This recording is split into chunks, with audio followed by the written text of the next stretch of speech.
Hello friends, I welcome you all in my YouTube channel. आज इस video में हम MPC E021 काउंसलिंग साइकोलॉजी का ब्लॉक 1 का यूनिट 3 ऑलरेडी कर रहे हैं। काफ़ी इंपॉर्टेंट चैप्टर है ये। वीडियो स्टार्ट करने से पहले मैं आप सबको रिक्वेस्ट करना चाहूँगी जिन्होंने मेरा जो है YouTube channel subscribe and share नहीं किया वो मैक्सिमम करें, ताकि मैक्सिमम स्टूडेंट जो हैं जो MAPC में एनरोल्ड हैं वो इस वीडियो का फ़ायदा उठा सकें। आप देखेंगे मैंने फर्स्ट ईयर की वीडियोस, सारी वीडियोस जो हैं प्लेलिस्ट में आप देखेंगे मॉड्यूल वाइज जो है मैंने प्लेलिस्ट बनाई है। जो भी आप वीडियो देखना चाहते हैं आप प्लेलिस्ट पे जाएं और वीडियो पे क्लिक करेंगे तो आपको उस पर्टिकुलर ब्लॉग से रिलेटेड जितनी वीडियोस हैं खुल जाएंगी। इसी तरह से हमने जो है सेकेंड ईयर की वीडियोस भी, how to make internship file, how to make project file, how to make practical file, इनकी भी अलग से सेपरेट प्लेलिस्ट बनाई है। और इसी तरह से हम जो है ये जो है मॉड्यूल्स हैं इनकी भी वीडियोस आप देखेंगे, सेपरेट वीडियोस हैं, सेपरेट प्लेलिस्ट में हैं। तो जो आपको देखनी है वो आप देखें और इस चैनल का बेनिफिट उठा सकें। तो उसको स्टार्ट करते हैं। इस वीडियो में हम बिहेवियरल अप्रोच के बारे में पढ़ेंगे। बिहेवियरल अप्रोच, बिहेवियर का मतलब क्या है, हमारे एक्शंस। ठीक है, इसमें हमारे को क्या करना है, जो हमारे जो ऐसे एक्शंस हैं, जो हमारा ऐसा बिहेवियर है जो हम लोगों ने मेल एडेप्टिव है, जो गलत बिहेवियर है, हमें उसको पहले अनलर्न करना है। उसके बाद हमारे को एडेप्टिव बिहेवियर है उसको लर्न करना है। ये थियोरी ये कहती है। इसमें क्या है कि this approach is based on the premise that primary learning comes from experience and applies learning principles to the elimination of unwanted behaviour. हम क्या करते हैं, जब कोई चीज़ सीख लेते हैं शुरू से, हम क्या कहते हैं कि हमारा को जो लर्निंग कहाँ से होती है, हमारे को एक्सपीरियंस होता है, एनवायरनमेंट से होता है। अगर वो मेल एडेप्टिव है, वो अनवांटेड बिहेवियर है, तो पहले उसको एलिमिनेट किया जाता है। And initial concert is to help the client analyze behavior, define problems and select goals. And behavior therapy is effective किसके लिए, for individual who require treatment for some sort of behavior change, जो कि जिनको क्या चाहिए, कोई behavior change की जरूरत है। जैसे किसी को एडिक्शन हो गई है, कोई फोबिया है, एंग्जाइटी डिसऑर्डर है, इन सब। और ये क्या करते हैं, ये हेयर एंड नाउ पे फोकस करते हैं, ना कि पास्ट पे। आज किसी को एडिक्शन हो गई किसी चीज़ की, ठीक है, कोई एंग्जाइटी है, फोबिया है, उनसे अब ये सारे हमारे क्या होते हैं, ये अनवांटेड बिहेवियर होते हैं, मेल एडेप्टिव बिहेवियर होते हैं, जिनको हमारे को with the help of behavioural approach उनको क्या करना होता है, ठीक करना होता है, उनको एडेप्टिव करना होता है, ताकि पॉजिटिव बिहेवियर में उनको कन्वर्ट करना पड़ता है। जैसे अब इन्होंने क्या कहा कि the behaviour approach says that people behave in the way the environment has taught. जैसा उनको सिखाया जाता है वैसे ही लोग सीखते हैं, वैसे ही बिहेव करते हैं। जैसे उन्होंने कहा है कि अगर हमें किसी चीज़ में रिवॉर्ड मिलता है, हम वो चीज़ सीखना, वो करना शुरू कर देते हैं। बचपन से ही वो सब चीज़ें होती हैं। और हम क्या करते हैं इसके अंदर कि जैसा हमारे को सिखाया जाता है, हम जब बच्चे होते हैं हम अपनी फैमिली के कॉन्टेक्ट में आते हैं, वहाँ से सीखते हैं, फिर स्कूल में आते हैं, पीयर ग्रुप में आते हैं। तो कहने का मतलब क्या होता है, इन्होंने एक तो प्रेजेंट पे फोकस किया है, एक मेल एडेप्टिव बिहेवियर है, उसको कैसे पहले अनलर्न करेंगे, फिर उनको क्या करेंगे, अच्छा जो है एडेप्टिव बिहेवियर जो है, पॉजिटिव बिहेवियर उनको सिखाया जाता है थ्रू डिफरेंट टेक्निक। तो इसको अब हम स्टार्ट करते हैं यहाँ से कि 4 एस्पेक्ट्स ऑफ बिहेवियर थेरेपी, किस टाइप की जो थेरेपी की हम बात करते हैं। एक होता है क्लासिकल कंडीशनिंग, जो हमने ऑलरेडी पर्सनैलिटी वाले में काफ़ी डिटेल में की, जो आपको याद होगा। हमने क्लासिकल कंडीशनिंग में हमने क्या किया था, कैसे हम जैसे एक पावलोव का एक्सपेरिमेंट था डॉग का, हमने क्लासिकल कंडीशनिंग में कि कैसे जो फूड आता था, फूड के बेस पे उसको अपने आप ही, एक डॉग जो था उसको अपने आप ही उसके मुंह में सलाइवा आता था, यानी अनकंडीशनल स्टिमुलस था फूड और अनकंडीशनल रेस्पॉन्स था। लेकिन जब हमको उसको पेयर किया था फूड को बेल के साथ, तो कैसे बेल के बाद भी जब लगातार 2-4 बार ऐसा होता है तो बेल के बाद पे ही जो है डॉग के मुंह में सलाइवा आना शुरू हो जाता है। तो क्लासिकल कंडीशनिंग में हम क्या कहते हैं, कैसे हम जो अनकंडीशन जो स्टिमुलस है उसको हम कंडीशनिंग उसके साथ कर सकते हैं। In classical conditioning certain respondent behaviour such as knee Jackson example दिया, सेलिवेशन हो गया, जैसे डॉग का एग्जाम्पल था, एलिसिटेड फॉर्म में पैसिव जो पहले नहीं था वो बाद में हम कैसे उसको कर सकते हैं। ऑपरेंट में क्या था, जो स्किनर का था रैट वाला एग्जाम्पल, इसमें क्या था, it focus is on action that operate on the environment to produce consequences. इन्होंने क्या कहा था कि कैसे हम किसी के बिहेवियर को रीइंफोर्स करते हैं। जैसे ही उसके वो लीवर को दबाता है, उसको फूड मिलता है, तो उसको लगता है कि हर बार जितनी बार भी लीवर को दबाता है तो उसको फूड मिलने पे क्या होता है, वो रीइंफोर्समेंट मिलती है। जिसमें हम कैसे किसी के बिहेवियर को कैसे कर सकते हैं, chances are strengthen that behaviour will occur again if the environmental changes produce no. अगर उसको रीइंफोर्समेंट नहीं मिलती तो क्या होता है, chances are lessen that the behaviour will recur.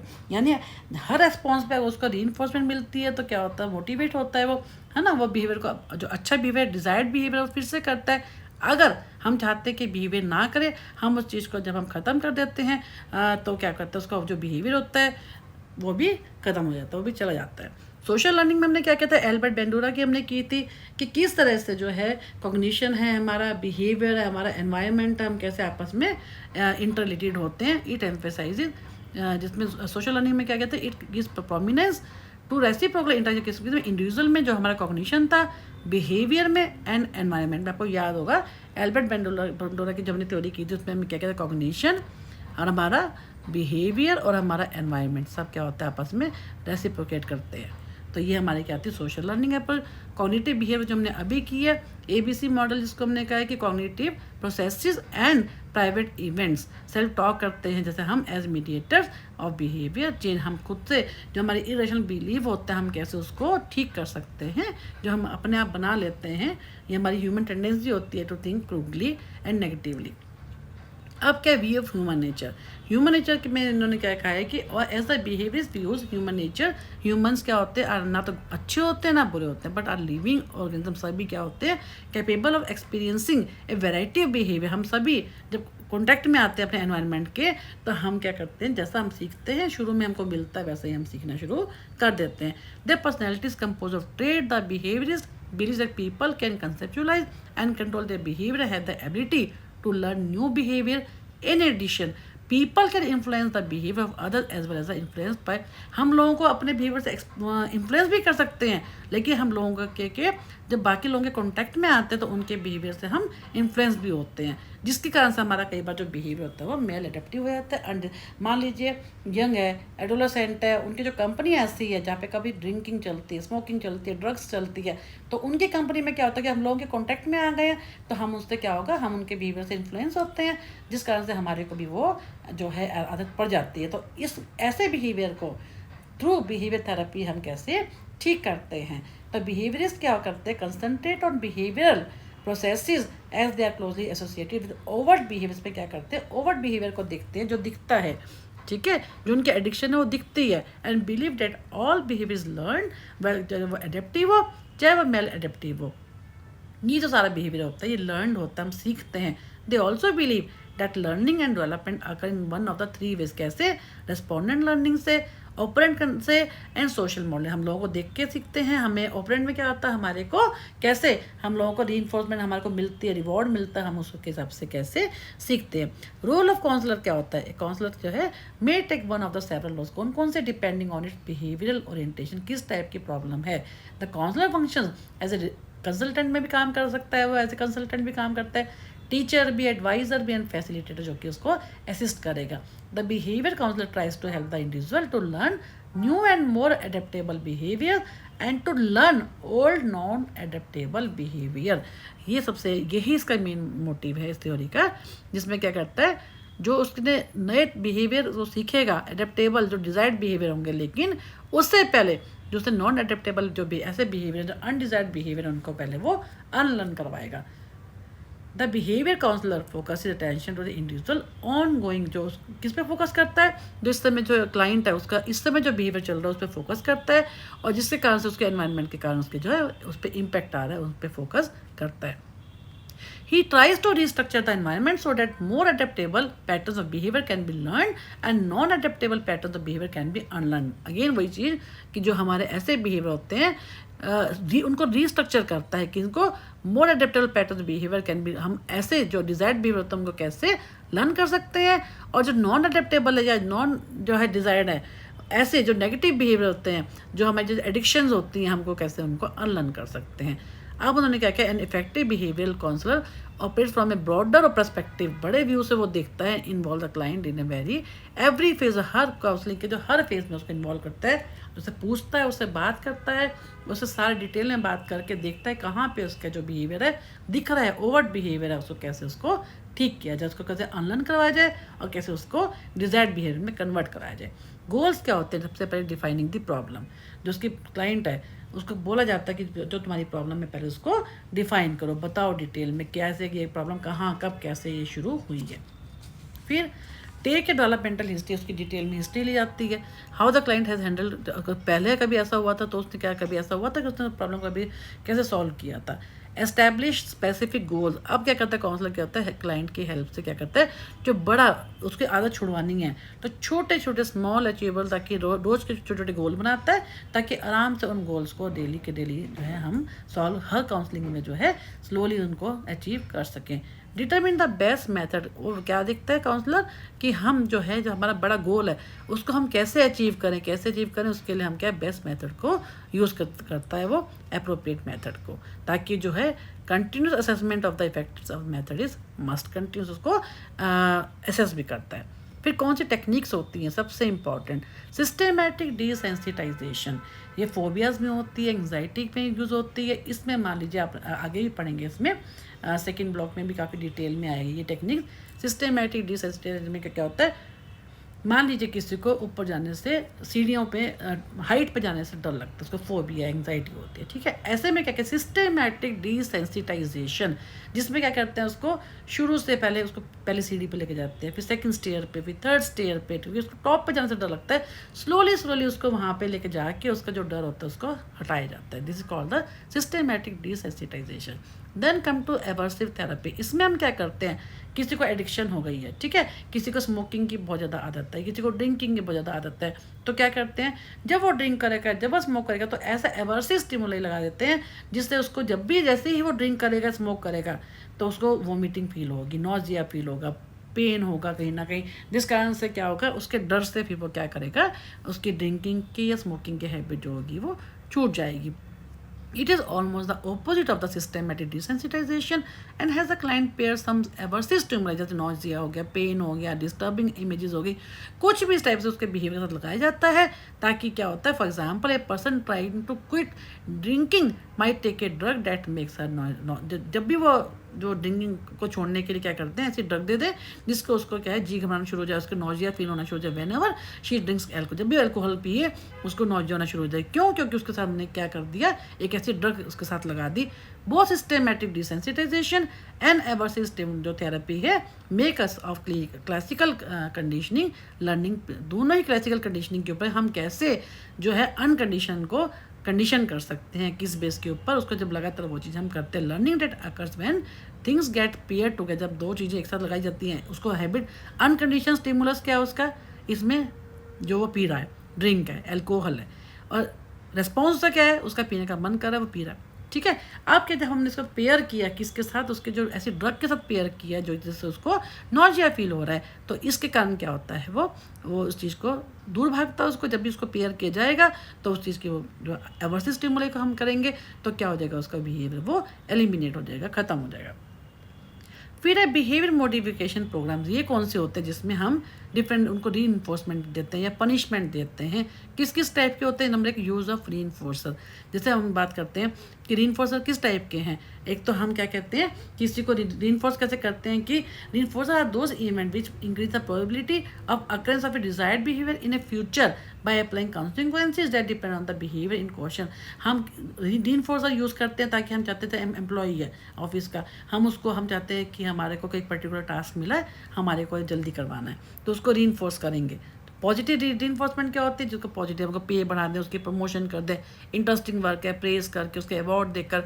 Negative में क्या होता है, हम किस चीज़ को रिमूव कर दें। मान लीजिए नेगेटिव का मतलब क्या है कि हम जैसे हमारे को कोई कहता है कि हम किसी को काम देते हैं, ठीक है, हमें वो एक एम्प्लॉय हमें कहता है कि मैं ये काम तो कर दूंगा, लेकिन आप ये कहते हो कि जो ये साथ वाला जो है मेरे साथ जो बैठता है ये थोड़ी इस टाइप से फ़ोन देखता रहता है या वीडियो सुनता रहता है, जिस कारण से मेरे को डिस्टर्बेंस होती है। तो इस केस में क्या होता है, नेगेटिव रीइंफोर्समेंट, हम उस चीज़ को हटा ही दें। जो क्या करेंगे, उसका उस टाइप का बिहेवियर जो है, जो साथ वाला जो बैठा है, हम उसका बिहेवियर को हम उसको हटा दें कि तू यहाँ से उठ, ताकि हमारे को इससे काम करवाना। तो रिमूवल ऑफ नेगेटिव पॉजिटिव, जिस कारण से उसको रिमूवल हो, उस चीज़ को ही हम हटा दें जिस कारण से उसको प्रॉब्लम हो रही है, उसके एफिशिएंसी पे फ़र्क पड़ रहा है। तो ये क्या होता है, रीइंफोर्स कर रहे हैं। क्या रीइंफोर्स कर रहे हैं, हम उससे काम करवा रहे हैं। लेकिन रिमूव क्या कर रहे हैं, जिसके कारण उसको डिस्टर्बेंस है उस चीज़ को रिमूव कर रहे हैं। तो ये क्या होगा, नेगेटिव रीइंफोर्समेंट। पनिशमेंट क्या होता है, अगर किसी ने गलत काम करके दिया उसको पनिश करें। जैसे हम, ये तो बहुत ही कॉमन चीज़ है, बच्चों को भी हम देखते हैं पनिश, हम जो कुछ गलत काम करता है उसके लिए हम उसको नेगेटिवली, उसको नेगेटिव में, क्योंकि नेगेटिव रीइंफोर्समेंट में पनिशमेंट में फ़र्क है। पनिशमेंट क्या होता है, हम उसको तंग करते हैं, हम उसको पनिश करें कि आपने ऐसे किया ना, इसके लिए आपको ऐसे करना पड़ेगा। नेगेटिव रीइंफोर्समेंट में क्या होता है, हम उससे काम ले रहे हैं, रीइंफोर्स कर रहे हैं, लेकिन उसके जो जिस कारण से उसको प्रॉब्लम है उस चीज़ को ही हटा रहे हैं ताकि हमारे को डिज़ायर्ड जो है आउटकम मिल सके। शेपिंग में क्या होता है, हम उसका जो है टारगेट फिक्स कर देते हैं, उसके हिसाब से हम उससे काम लेते हैं। कि जैसे हम एम्प्लॉय जो है ये कहता है कि ये मैं काम कर दूंगा, लेकिन उसके हम ग्रेजुअली उसके हिसाब से उसके टास्क को हम फिक्स करते हैं। It is a process in which undifferentiated operant behavior gradually change into a desired behavior pattern by the reinforcement of successive approximation। छोटे छोटे चीज़ों में टारगेट में काम बना दे ताकि वो आराम से उस चीज़ को कर ले। एक्सटिंक्शन क्या होता है कि जिसमें अंदर से हम क्या करते हैं, वो चीज़ जैसे हमने उसका एग्जांपल लिया था कि डॉग का सलाइवा का, ठीक है, वो जब उसको जो है बेल बजती है और वो उसके हिसाब से उसके मुंह में सलाइवा आना शुरू हो जाता है कि अब उसको फूड मिलेगा ही मिलेगा। एक्सटिंक्शन में क्या होता है, हम क्या करते हैं, बेल को हटा दें, बेल ना बजे, बेल नहीं बजेगी, फूड भी नहीं आएगा। तो ऑटोमेटिकली ऐसा क्या होता है, जब लगातार ऐसा होता है कि हम बेल नहीं बजाते हैं, फूड भी नहीं आता है, तो उसका जो सलाइवा आता था वो आना खत्म हो जाए। तो when pairing of condition and uncondition stimulus, यानी कंडीशन क्या था, हमने क्या कर दी थी, बेल, अनकंडीशन का होता है फूड, दोनों ही बंद हो जाएं, देन एसोसिएशन वीकन्स। तो क्या होता है, जो उसका सलाइवा होता है उसका आना धीरे धीरे करके बंद हो जाता है, जिस कारण से क्या होता है, एक्सटिंक्शन होने से उस टाइप का बिहेवियर आना शुरू हो जाता है। जो हमारा इस टाइप का बिहेवियर था, अनडिज़ायरेबल जो बिहेवियर था, वो आना खत्म हो जाता है। मेल एडेप्टिव बिहेवियर को हम इस ढंग से ठीक कर सकते हैं। जनरलाइजेशन, कई बार क्या होता है कि जो ऐसा बिहेवियर होता है जो कि सभी पे जैसे हर बार ऐसा होता है, एक बार बेल बजी, फूड आया, सलाइवा आना शुरू हो गया, सेकंड टाइम भी बेल बजी, सलाइवा आया, फूड आया और सलाइवा आना शुरू हो गया, थर्ड टाइम फिर बेल बजी, फूड आया और फिर सलाइवा आया। यानी जनरलाइज हो जाता है कि उसको पता है कि हर रेस्पॉन्स पे उसको ऐसा मिलेगा। ये क्या होता है, हर चीज़ को वो हम जनरलाइज कर देते हैं। डिस्क्रिमिनेशन, उसको डिस्क्रिमिनेट करना आना चाहिए कि अगर मान लीजिए बेल की जगह कोई और आवाज़ आई है तो ये बेल की आवाज़ नहीं है, तो उसका पता होना चाहिए कि अगर बेल की आवाज़ आएगी तभी फूड मिलेगा, अगर बेल की जगह कुछ और बजता है तो उसका मतलब उसको ये गलत स्टिमुलाई है, उसको जो है रेस्पॉन्स नहीं देना है। तो इस टाइप के इन्होंने क्या कहें कि ये हमारे पास टेक्निक्स होते हैं, ये प्रोग्राम्स होते हैं, जिस कारण से जो बिहेवियर थेरेपी को यूज़ किया जाता है। And the cognitive behavioural approach examines the patients या क्लाइंट्स बिलीव्स एंड बिहेवियर, उसका किस टाइप से सोचता है, कैसे उसका एक्ट करता है, क्योंकि कॉग्निटिव बिहेवियर थेरेपी भी इसको बोलते हैं। Individual hold believes about themselves and relationship that affect behaviour, अपने बारे में जो क्या बिलीफ सिस्टम बना लेते हैं उसी हिसाब से उनका क्या होता है, रिलेशनशिप बन जाते हैं, जिस कारण से उनके जो है आपस में रिलेशनशिप क्या होते हैं वो अफेक्ट होते हैं। Negative believe lead to maladaptive behaviour, जब हम उल्टा सोचते हैं तो वैसे हमारा जो बिहेवियर होता है वो वैसे ही हम उल्टा ही बिहेव करते हैं। Bye examining and challenging those beliefs with new information, subsequent new behaviors can change। जब हम इन सब चीज़ों को एग्जामिन कर लेते हैं, चैलेंज करते हैं अपने इस बिलीफ सिस्टम को, विद न्यू नई इन्फॉर्मेशन मिलती है, सबसे न्यू बिहेवियर आते हैं, ये हमारी क्या होती है, behaviour therapy. And this approach also examine behaviour directly so that new और more adaptive behaviours can be develop. पहले हमारे को अनलर्न करना पड़ता है मेल एडेप्टिव बिहेवियर्स को, उसके बाद हम क्या करते हैं, एडेप्टिव बिहेवियर को लर्न करते हैं। And this approach is specially beneficial for changing habits, learn behavioural pattern, phobias and many forms of depression. Depression में भी क्या होता है, हमारी थिंकिंग क्या होती है, बहुत ही नेगेटिव हो जाती है, हर चीज़ में हम नेगेटिविटी ढूंढते हैं, जिस कारण से क्या होता है, हमारे को डिप्रेशन होता है, वैसे हमारा बिहेवियर हो जाता है। तो ये सब चीज़ें हैं कि कैसे हमारे को विद द हेल्प ऑफ जो है बिहेवियर थेरेपी, हमें कैसे मेल एडेप्टिव बिहेवियर को पहले, अनडिजायर्ड बिहेवियर को हमने पहले अनलर्न करना है, उसके बाद हमारे को एडेप्टिव बिहेवियर को, डिजायर्ड बिहेवियर को हमारे को लर्न करना है with the help of the behavioural approach. Different हमने टेक्निक्स की बात की, तो इस वीडियो को हम यहीं पे फिनिश करते हैं। नेक्स्ट वीडियो में जो कि लास्ट होगा इस चैप्टर का, यूनिट 3 का, रियलिटी थेरेपी, उसके बारे में बात करेंगे। Thank you for watching my YouTube channel.